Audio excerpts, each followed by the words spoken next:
The Rub al Khali is the largest continuous body of sand on Earth, 650,000 square kilometres, a single unbroken sand sea, 1,000 kilometres from end to end.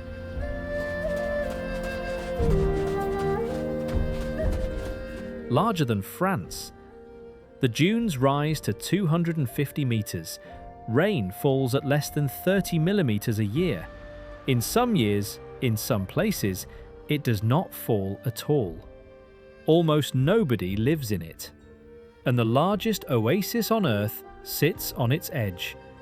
2.5 million date palms, more than 280 springs pushing water to the surface under their own pressure. People have farmed that ground continuously since the Neolithic.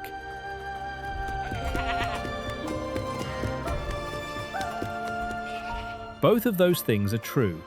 They are separated by about 100 kilometers of open desert. Go into the sand and the map empties. No towns, no wells you could find without being told. Summer surface temperatures above 50 degrees.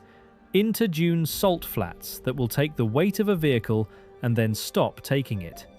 Walk back out to the rim and the map fills again.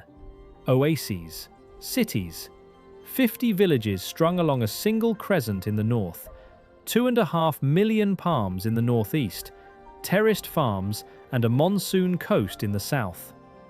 The sand does not change much at the edge. The dunes on the rim are the same dunes.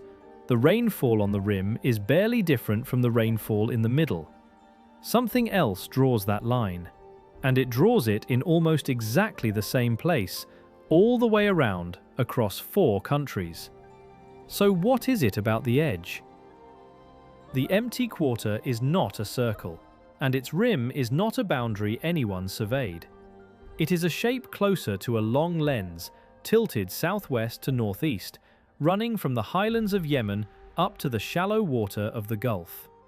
Its floor is a structural basin.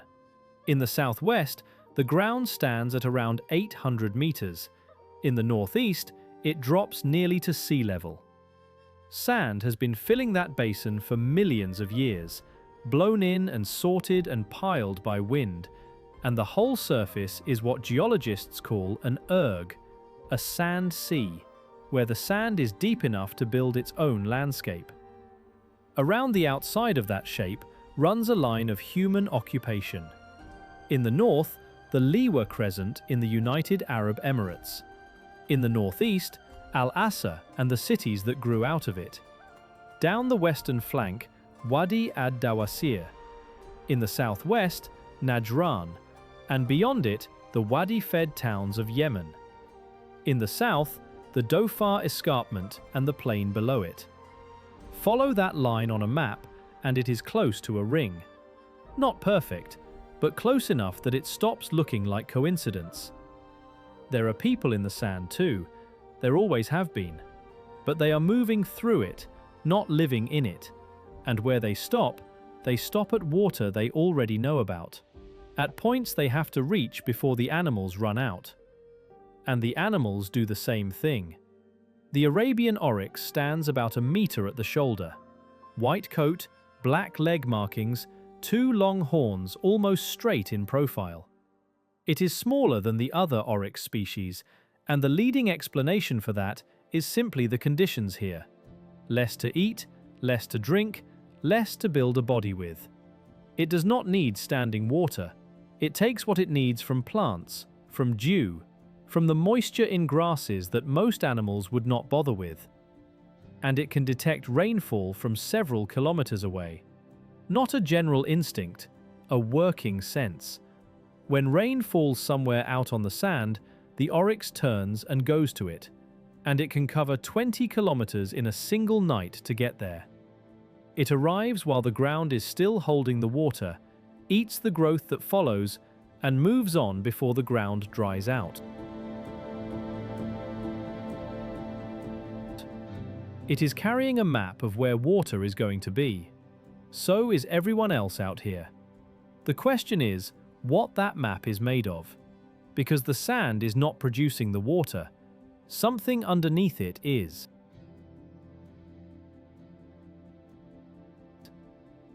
start in the north, on the rim, where the pattern is at its strangest. The Liwa Oasis sits at the southern edge of Abu Dhabi, right where the emirate runs out and the sand sea begins. It is a crescent, a long, shallow arc, running more than 100 kilometers from east to west. Along it, there are around 50 villages. Around them, dunes. Not modest dunes. Some of the sand around Liwa rises 300 meters. The face at Marib is one of the tallest continuous dune slopes anyone drives, and vehicles that attempt It are usually going up it for sport, not to get anywhere.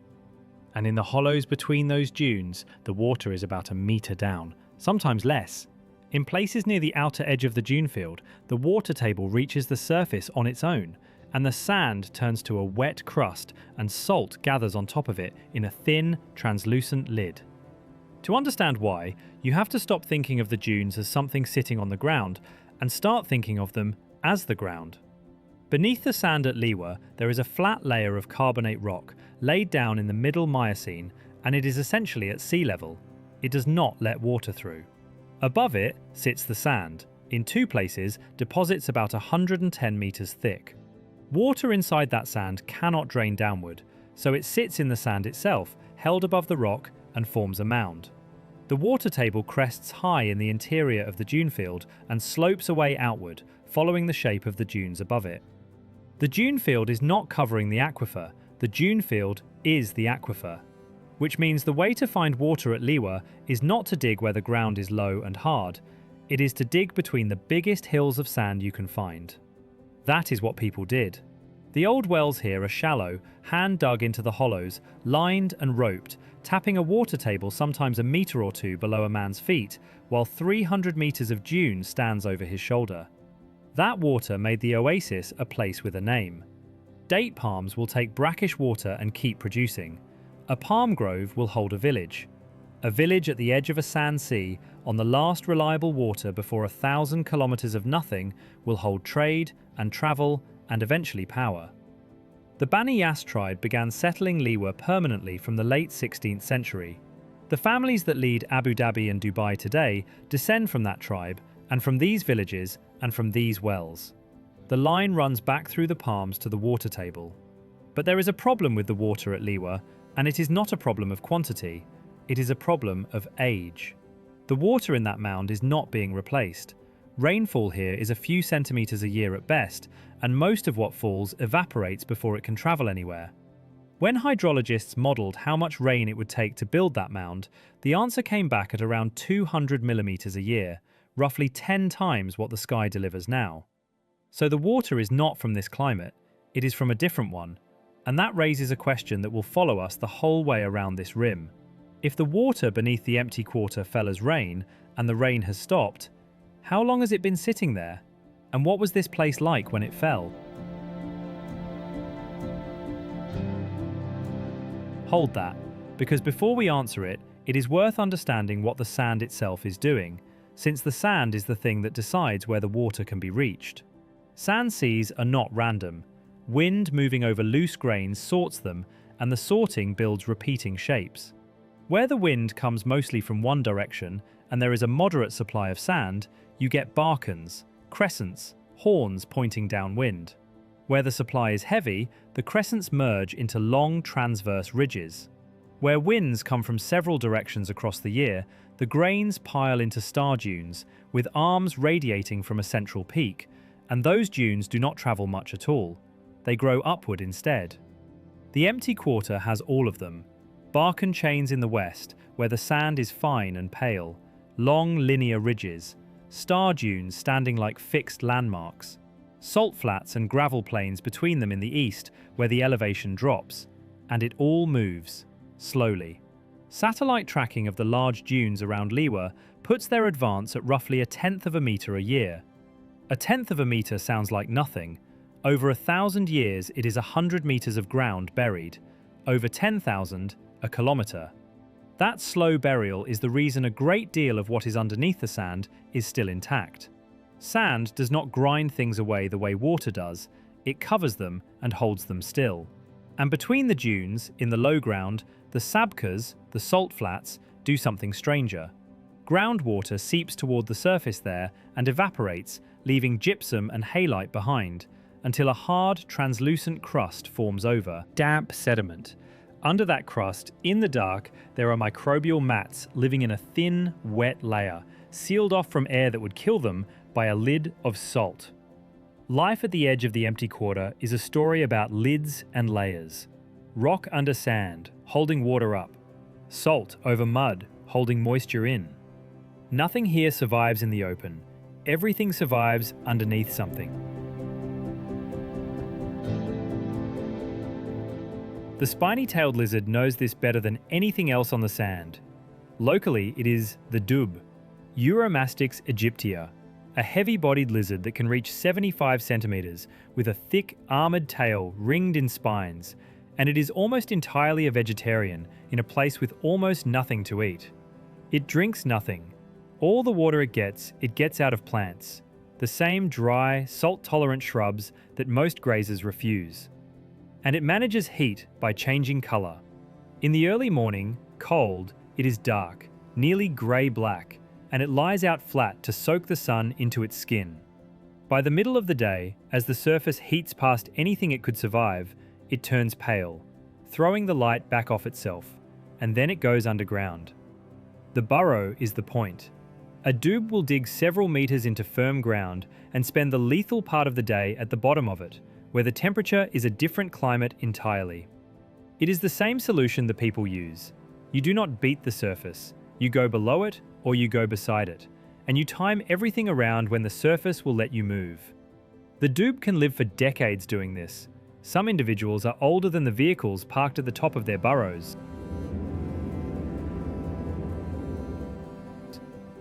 So, the water under Liwa. Where did it come from? Look at the ground from orbit, and Arabia stops looking like a desert with some history in it. It starts looking like a drained landscape. Researchers working across the peninsula have identified the outlines of something on the order of 10,000 ancient lakes. Not puddles, lake basins, with shorelines, with sediment layers, with the fossils of animals that need water every day. At a hollow in the Nafud called Karl Amation 4, a team dug trenches through a depression tucked between large dunes and found lake beds stacked on top of each other. 6 phases of lake formation, one above the next, each laid down and then buried by advancing sand before the wind could erode it away. 5 of those lake beds had stone tools lying on them. 400,000 years ago, 300,000, 200,000, 100,000, 55,000. Each layer carries a different toolkit, different techniques, different traditions, made by people who did not learn from each other because they were separated by tens of thousands of years of empty ground in between. It is 400,000 years at one spot, and there is no continuity in it. There are arrivals.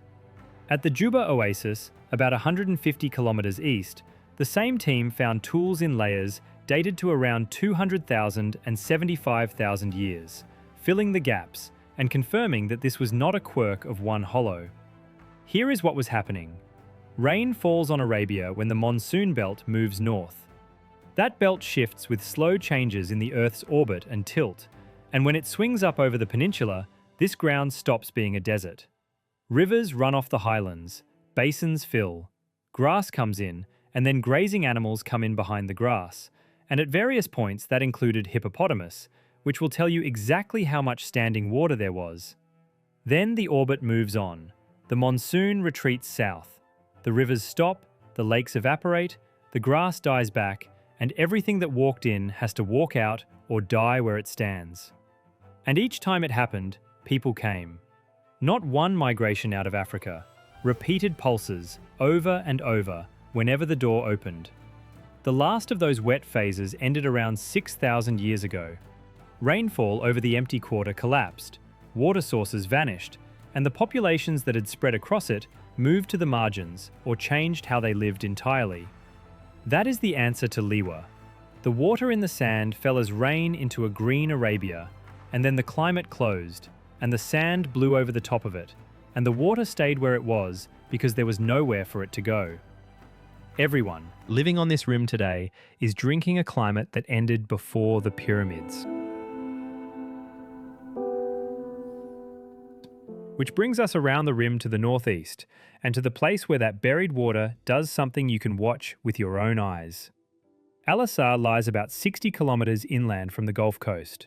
To its west is the Dana Sand Corridor, to its south, the Empty Quarter.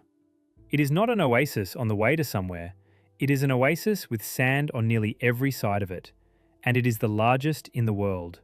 2.5 million date palms, 85 square kilometres of continuous irrigated ground, 4 cities and 22 villages inside it, including Hofuf and Al-Mubaraz, which are among the larger cities in Saudi Arabia and which exist because the palms were there first. More than 280 artesian springs feed it. Artesian is the important word. These are not wells that have to be pumped. Water arrives at the surface under pressure from below and keeps arriving. The mechanism is a matter of geology and gravity. Rain and runoff enter permeable rock at higher ground far to the west. That rock dips eastward underground and is capped by a layer that water cannot pass through. So the water travels down and east, sealed in, gaining pressure from the height of the ground it entered at. Where the cap is broken or thin, at a fault, at a fracture, at the edge of a rock unit, that pressure has somewhere to go and the water comes up on its own. At Al-Hasa, some of it comes up warm. The spring at Ain Najm runs at around 32 degrees, sulphurous, and people have been bathing in it and treating it as medicine for a very long time. So here is the contradiction in its cleanest form. The Empty Quarter is the driest continuous surface on the peninsula, and immediately against its northeastern flank, water is coming out of the ground fast enough to irrigate 2.5 million trees without anyone lifting it. Both facts have the same cause. The same basin that holds no surface water at all is the basin that channels water underground and delivers it, under pressure, to its own edge. The sand does not have water because water does not stay on top of sand.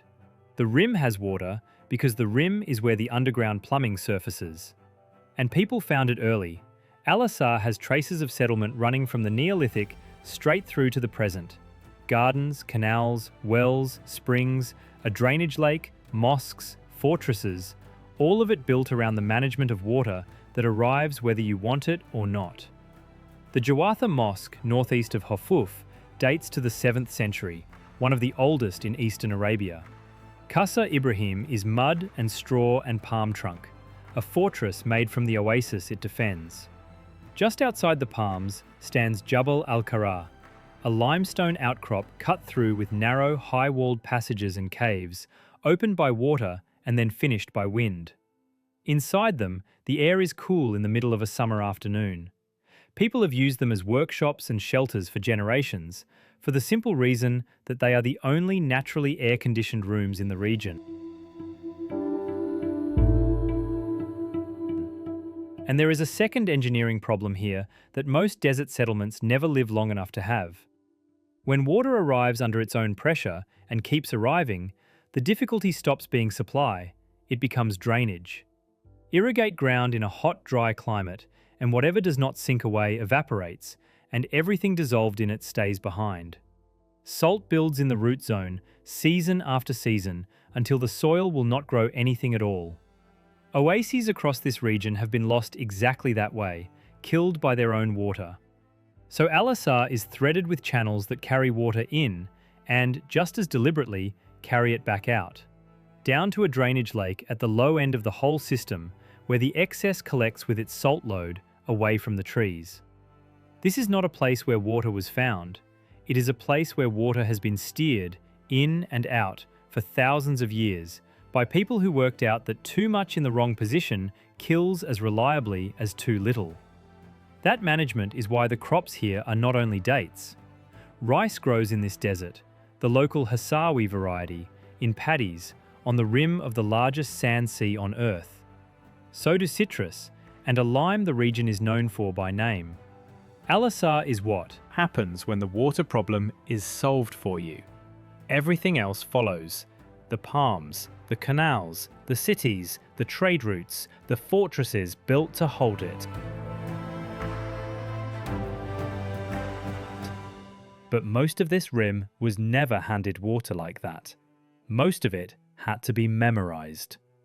The Almora hold the largest range of any tribe in the sand, country running roughly between Al-Hasa and Najran, across a great deal of ground that has no permanent surface water of any kind.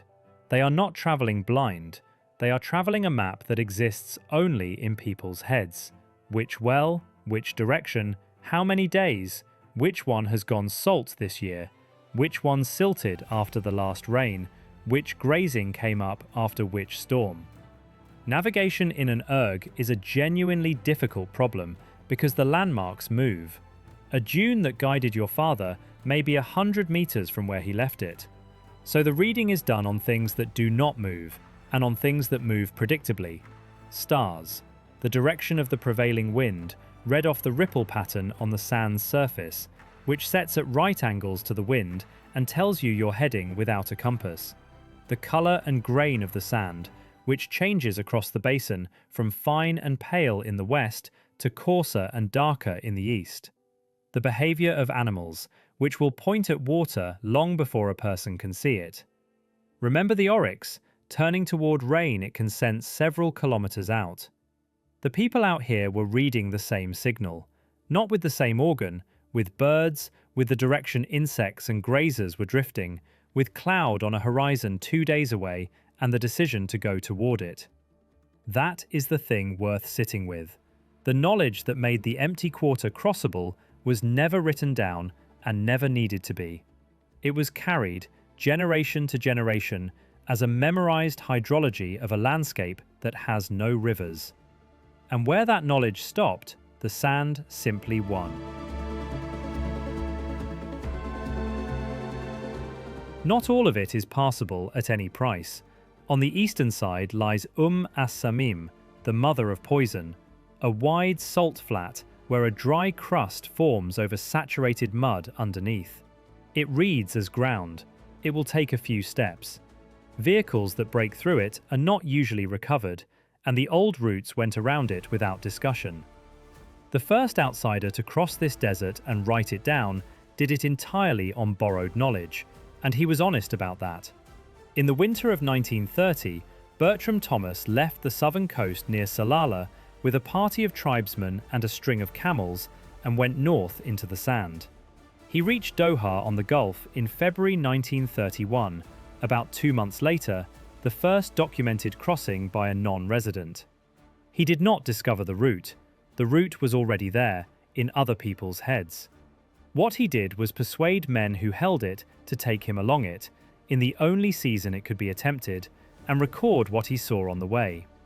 2 years after that, Harry St. John Philby crossed a different line through the western sand, mapping geology as he went. And between 1946 and 1950, Wilfred Thesiger crossed it again and again. Thesiger travelled with Bedouin of the Rashid, among them a young man named Salim bin Gabaisha. Together they mapped large sections of the empty quarter and the mountains of Oman, work that stayed on charts for decades. He wrote it up in Arabian Sands in 1959, and it remains the closest record anyone has of that life in the years before vehicles ended it. But the arrangement is worth stating precisely. Thesiger carried the instruments and the notebook. Bin Gabaisha and the others carried the desert. Which well and how far? Which grazing would have come up and how recently? How many days a camel could be pushed on the water it was carrying inside it, and the exact point past which the answer became no. None of that belonged to the man writing it down. Salim bin Gabaisha lived until 2016 in Abu Dhabi, in a country that within his own lifetime went from those wells to a supply network that no longer needed a single one of them. Thesiger knew what his arrival meant. The journeys he made by camel were among the last of their kind, and the roads, the trucks, and the oil surveys came in directly behind him. There is a smaller animal out here running the same problem with even less margin. The sand cat is about the size of a house. Cat, pale, with wide flat ears set low on the skull and a face that reads as almost blank. It is the only wild cat in the world that lives in true desert. Not desert edges, not scrub, the sand itself.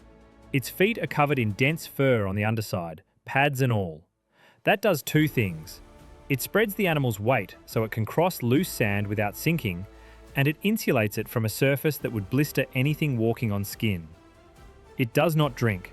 Everything it needs comes out of what it kills. Rodents, birds, lizards, insects. And it hunts almost entirely at night, and it can go for long stretches with no water at all. It also hears things underground. Those oversized ears are tuned low, low enough to pick up the movement of prey beneath the surface, and the cat will dig straight down onto something it cannot see. It is very rarely seen. It goes into a burrow at first light and comes out after dark, and its coat is the color of the ground to within a shade. The desert did not give it away to find water, so it stopped needing water. That is not endurance, that is a different design. People never got that option, which is why every settlement on this rim sits on water, and why the ones that stopped sitting on water stopped existing.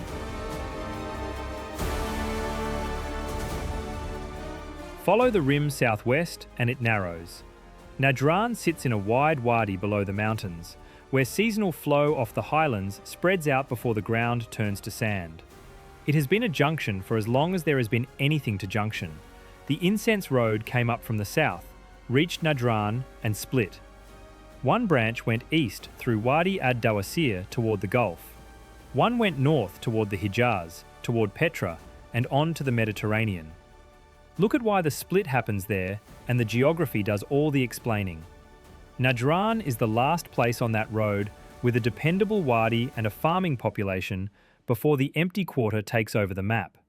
A caravan reaching it had a decision to make about which side of the sand to walk around, and both answers required stocking up first. West and north of it, in the same latitude band, sits Sharura, a road town on the southern Saudi rim, a place that exists because the route exists, and the route exists because the sand has to be gone around. Everything here is a decision about the sand. Where to enter it, where to stop, where to refuse it. And a long time ago, on the southwestern side, a group of people made the most ambitious refusal in the region's history. Marib sits at the point where one of Yemen's largest valleys, the Wadi Dana, comes out of the eastern highlands and runs toward the desert basin of the Ramlat al-Sabatain. The valley gathers runoff from a whole system of smaller wadis behind it. Then it emerges through a narrow gap in the hills, and then it disappears into sand. Rain in that highland catchment is not steady. It arrives 2 or 3 times a year, hard and fast, and it is gone in hours. So they built across the gap.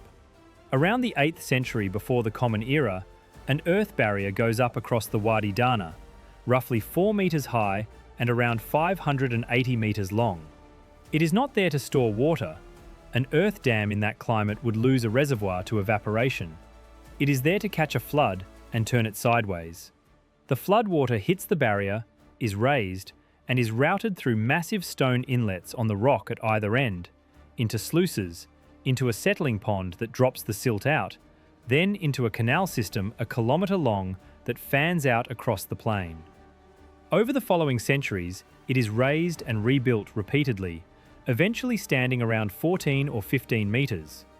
At full extent, it waters something on the order of 9 to 10,000 hectares, an agricultural district on the lip of a sand desert, fed entirely by floods that would otherwise have vanished into the ground in an afternoon.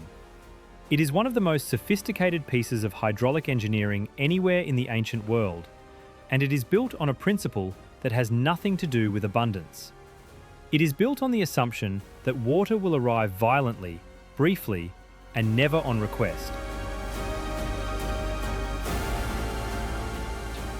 It also has to be maintained forever, by everyone, without pause. The silt that the settling pond removes has to be dug out and carried away, continuously, or the system chokes on itself. The inlets have to be repaired after every major flood. That is not a construction project. That is a permanent obligation on an entire population. From the middle of the 5th century of the Common Era, the record turns into a list of breaches and repairs. Inscriptions record restoration after restoration through the 4th, 5th, and 6th centuries. The trade that had funded the district had already shifted away. The expertise thinned. The obligation stayed exactly as large as it had always been. Somewhere around the middle of the 6th century, the dam is breached for the last time and not rebuilt. The gardens go back to scrub. The canals silt to the level of the plain. The stone inlets are still standing today, on the rock at either end of a gap with nothing between them. The land did not change. The rainfall did not change. What failed was the ability to keep paying the land's price, every year, forever.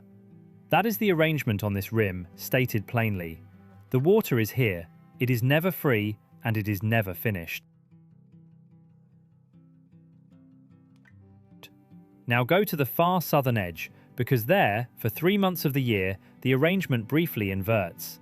The Dhofar region of Oman sits at the southeastern corner of the Arabian Peninsula, with the Arabian Sea on one side and the empty quarter directly behind it. Between the two runs a wall of limestone, Jabal Qamar in the west, Jabal Kara behind Salalah, and Jabal Samhan in the east, rising to around 2,000 meters. The wall runs roughly 290 kilometers along the coast, and critically, it runs parallel to the summer wind. From mid-June to mid-September, the Indian Ocean monsoon turns. Warm, saturated air comes off the sea and hits the escarpment, and it has nowhere to go but up. Air rising over high ground cools. Cooling air cannot hold its moisture, so it releases it, as drizzle, as heavy persistent fog, as a low cloud layer that sits on the mountains for weeks. The result is that between 1 and 400 millimeters of water falls on the seaward slope of that ridge, in a region where the ground 50 kilometers inland is getting effectively none. The mountains turn green. Not desert green, genuinely green. Grass to the ankle, mist rolling through the canyons in the morning, waterfalls running off limestone escarpments, and temperatures on the coastal plain sitting in the low 20s while the interior of the peninsula is above 50. They call it the Kharif. It is the only place on the Arabian Peninsula where the Indian Ocean monsoon comes ashore. And then it stops. By October, the drying begins, and by November, the same slopes are ochre brown again. Now, the geography that matters is on the far side of that ridge. The rain falls on the southern face. The northern face gets almost nothing. The monsoon has already been wrung out by the climb. So the runoff does not flow north into the empty quarter as rivers.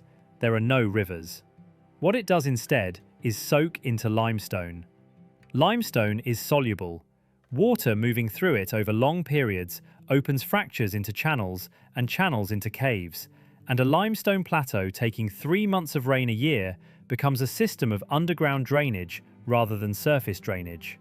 Some of that water resurfaces immediately as springs at the foot of the hills, 6 major ones near Salalah, of which Jaziz is the largest, delivering on the order of 40,000 gallons an hour.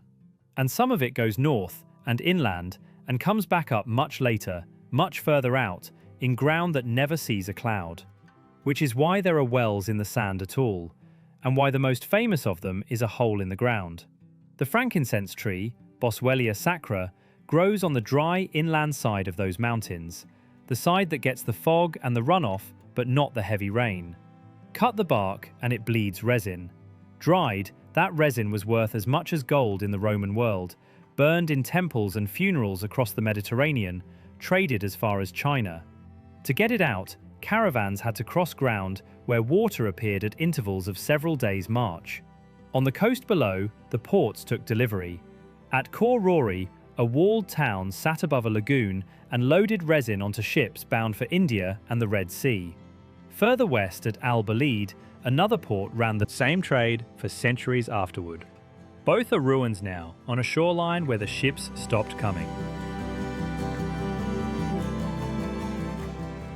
At a place now called Shisra, about 180 kilometers inland from Salalah, there is a stone-lined well. Around it stand the foundations of 8 towers, walls 2 feet thick, linked into a fortress.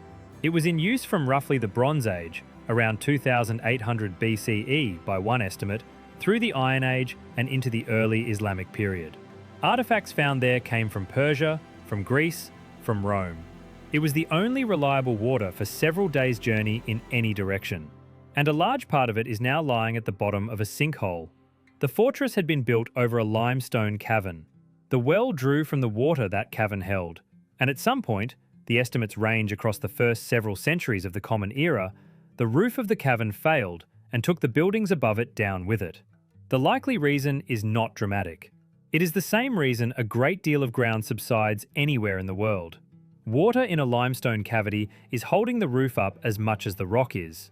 Draw the water down far enough, for long enough, and the support goes with it. They pumped and hauled to irrigate the oasis around them. The water level fell. The cavern lost its ceiling. The legend attached to the site says a city was swallowed by the sand as a punishment for its excess. The stone in the ground says something narrower and worse. The settlement's water supply and the settlement's foundation were the same thing, and using one used up the other. The site was found in 1992. The filmmaker Nicholas Clapp had been chasing the story for years and brought it to the Jet Propulsion Laboratory, where the geologist Ronald Blom and colleagues went at it with satellite data, Landsat imagery, and radar flown on the shuttle that could see structures the sand had covered. What came back was tracks, ancient caravan routes, hundreds of thousands of camel journeys deep, converging from several directions on one point in what looked from the ground like nothing at all. They did not find a lost city. They found the well everybody had been walking to. And by then, of course, there were other reasons to look under this sand. The Sheba field, in the southeast of the empty quarter near the border with the Emirates, was identified in 1968. South Ghawar, part of the largest conventional oil field in the world, reaches down into the northernmost sand. Beneath the emptiest surface in Arabia lies one of the largest hydrocarbon accumulations on the planet, which produces the one genuine exception to everything in this documentary. There is now a working settlement out in the sand, plant, accommodation, an airstrip, a road. And it proves the rule rather than breaking it, because Sheba does not live off the desert in any respect. Water, food, fuel, parts, people, all of it arrives from outside. Remove the supply line and the place is uninhabitable within days. Every other settlement we have looked at was placed by water that was already there. This one was placed by a reservoir 8,000 feet down, and it has to import the surface entirely. In September 2021, a road was completed straight through the sand, running between 700 and 800 kilometres from Ibri in Oman to Al-Hasa in eastern Saudi Arabia, cutting across ground that used to cost a caravan the better part of a month. It is the first time the two rims have been directly joined through the middle rather than around it, which is a good moment to say something about the name. The empty quarter is a translation of Rub al Khali, and it is roughly a quarter of the Arabian Peninsula, and there is a strong case that the emptiness in the name has always described the observer rather than the place. Bedouin tribes crossed this ground for thousands of years using a well network held in memory. The Al-Murra range across a substantial share of it. The sand carries the archaeology of at least 5 separate human arrivals over 400,000 years, and the fossils of animals that needed daily water. It was called empty because the people naming it could not see the pattern that made it usable. Everyone who could see the pattern was already out there. Beside the Sheba plant now sits a sanctuary of roughly 640 square kilometres, fenced, holding species that were removed from this desert entirely. And that removal needs stating plainly, because it was recent and it was deliberate. The Arabian ostrich, a distinct subspecies native to this peninsula, present in the archaeological record and in rock art, was hunted out. The last confirmed birds date to the middle of the 20th century. It is gone. The ostriches standing on the sand at Sheba today are red-necked ostriches, the closest surviving relative, brought in as a substitute for something that cannot be brought back. The Asiatic cheetah, once found across Arabia, is extirpated here. Not reduced, absent. And the Arabian oryx, the animal we started with, the one that reads rain from kilometres away, was shot out of the wild completely. The last wild individuals were killed in 1972, largely by motorized hunting parties running the animals down in vehicles across open sand. The oryx's entire evolutionary advantage was the ability to outlast a landscape that kills. Against a truck, that advantage was worth nothing at all. Every wild Arabian oryx alive today, roughly 1,200 animals, descends from captive stock. The species exists because a small number of individuals happened to be in collections when the wild population reached zero. There is no version of that sentence with a silver lining in it.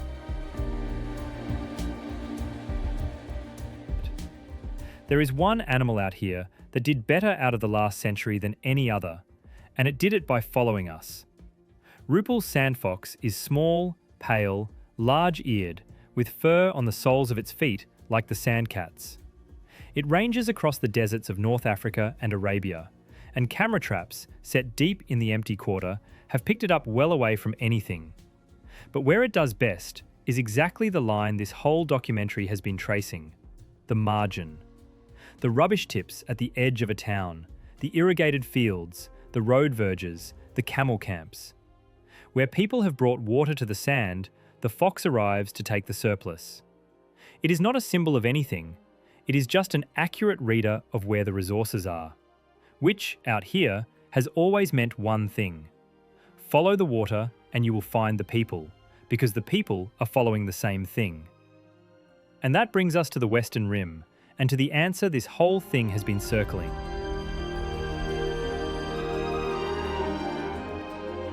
Fly over the ground around Wadi ad-Dawasir, on the western flank of the empty quarter, and the landscape below is covered in circles. Perfect green discs on bare ground. Some of them a kilometre across. Hundreds of them, laid out in grids, each one a single arm of irrigation pipe, rotating slowly around a central pivot. This is a region that receives less than 200 millimetres of rain a year. There is no river. There is no lake. There is no permanent surface water anywhere in the entire kingdom. And there is wheat, alfalfa, vegetables, dairy herds numbering in the tens of thousands, housed in cooled sheds on the edge of the largest sand sea on Earth. All of it comes from below. Starting in the mid-1980s, a national program drilled into the deep aquifers under the desert and brought that water to the surface at scale, in places from depths approaching a kilometre, and fed it into centre pivot systems. Land under cultivation went from under 400,000 acres in the mid-70s to more than 8 million by the early 90s. For a period, the country was exporting wheat grown on ground that gets an inch of rain. Then someone carbon dated the water. It came back at more than 30,000 years old. Radiocarbon work across the eastern part of the kingdom puts the deep groundwater in a range of roughly 18 to 45,000 years. It is not old in the way that a reservoir is old. It is old in the way that ice in a glacier core is old. This is the same water we found under Liwa, the same water that comes up warm at Al-Hasa, the same water the caravans drank at Shisra, and the same water the Al-Murra memorized the location of. It is the rain of a green Arabia. It fell into lakes that had shorelines and hippopotamus, and people camped on the edge of them. And when the monsoon belt slid back south and the lakes dried, the water that had already sunk into the rock stayed exactly where it was, sealed under stone and sand for tens of thousands of years. That is the answer to the question this documentary opened with. Nobody lives in the empty quarter because the middle of the basin is where the sand is deepest and the water is furthest out of reach. And everybody lives on its rim because the rim is where that fossil water comes back within reach. At Liwa, held up on a shelf of Miocene carbonate inside the dunes. At Al-Hasa, pushed to the surface under its own pressure by the tilt of the rock. At Dhofar, recharged by the one monsoon that touches Arabia and moved north through limestone. Along the western flank, sitting in deep sandstone a kilometre down. The ring of cities around the empty quarter is not a boundary line, it is a waterline. It is the outline of where a vanished climate is still accessible. Nobody chose it, nobody negotiated it. The land drew it, and everything human here, the villages, the palms, the caravan roads, the tribal ranges, the borders, the cities, has arranged itself along a line that a rainfall pattern set down and then walked away from.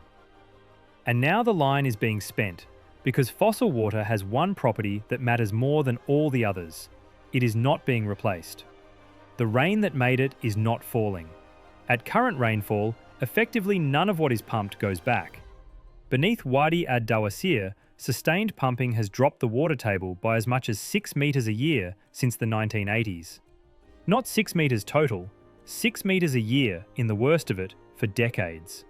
The scale is difficult to hold in the head. When the intensive program began, the water stored beneath the Saudi desert was estimated in the hundreds of cubic kilometres. One commonly cited figure puts it around 500, which is a volume closer to a large lake than to anything you would call groundwater. In the peak years, as much as 21 cubic kilometres a year was being lifted out of it. Effectively, none of that was going back in because there was nothing falling from the sky to put it there. Estimates of the total drawdown across the kingdom's accessible fossil groundwater run as high as 4/5 of what was originally there. Hydrologists working the numbers have suggested that pumping remains economically viable for a matter of decades, not centuries. The wheat program was wound down for exactly that reason. Domestic wheat production was phased out from 2008 and ended in 2016 on the stated grounds of water depletion. Some of that land shifted to forage crops for livestock, which use more water per acre, not less, and the circles are still turning. Read it back against the dam at Marib, and the pattern is uncomfortable. A system that worked brilliantly, a demand that only ever grew, a resource that had a hard limit nobody could see from inside the working system. The difference is that the Sabaeans were spending a flood that came back every year, and the failure was maintenance. Here, the flood came back once, 30,000 years ago, and the maintenance is not the problem. The account is.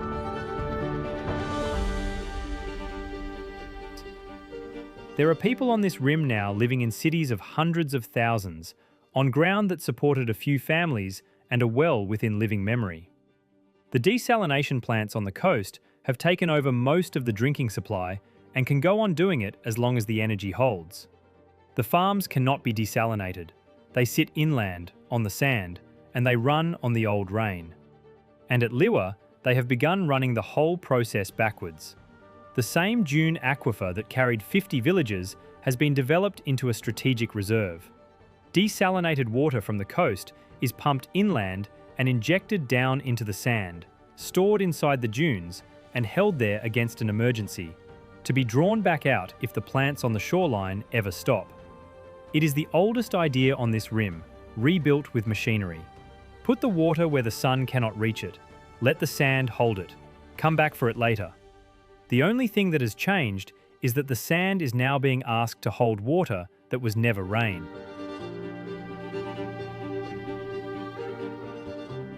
So the question at the end is not the one we started with. That one has an answer, and the answer is written into the rock.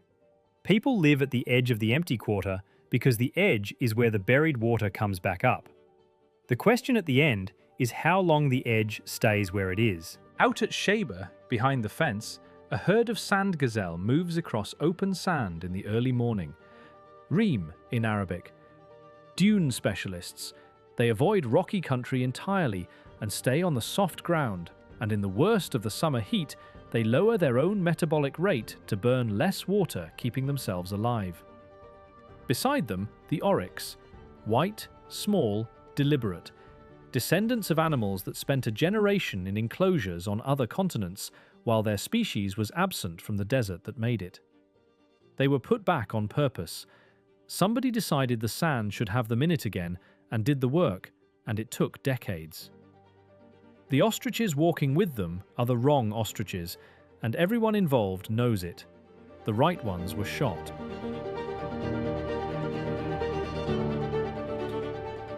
The oryx does not know any of this. It is doing what it has always done, standing on ground that receives almost no rain, taking water out of dry plants, waiting.